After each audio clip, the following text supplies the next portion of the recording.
Well, let's go ahead and start with Jack. And let me add a little bit to what JD just said about this semantic game playing Right.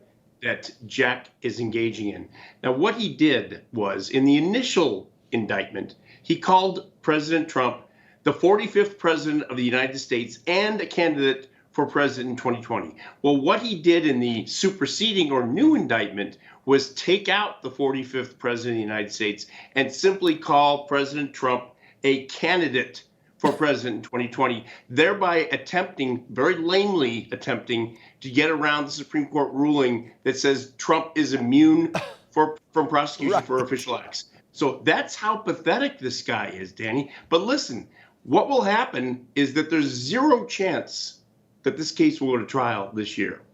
When President Trump is reelected on November 5th, he will, as a first course of action, toss Merrick Garland and his henchman Jack Smith to the curb and replace them with legitimate lawyers. That will be the end of this case, my prediction, and I think that's based on solid evidence. And it was no different than exactly what they found at Biden's residence, and Biden got off scot-free. Right.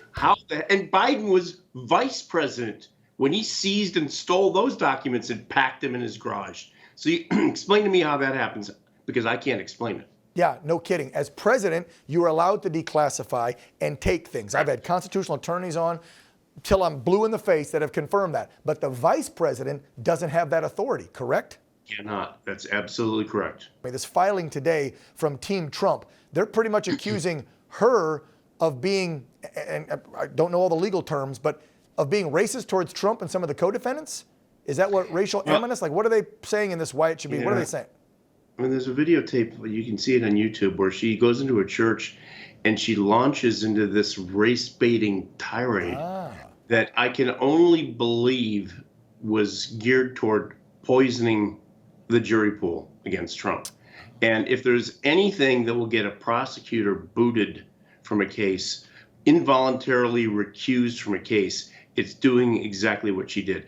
Every one of these cases is going to be either appealed and overturned, or they're going to fizzle out by virtue of Trump's reelection. So all these cases, David Wohl thinks, will fall by the wayside. The only thing we have to wait and see is the sentencing come next month on the New York trial.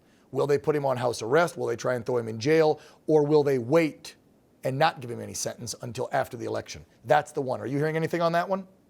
Not hearing anything, but take my word, Dan, the sentencing will not take place next month.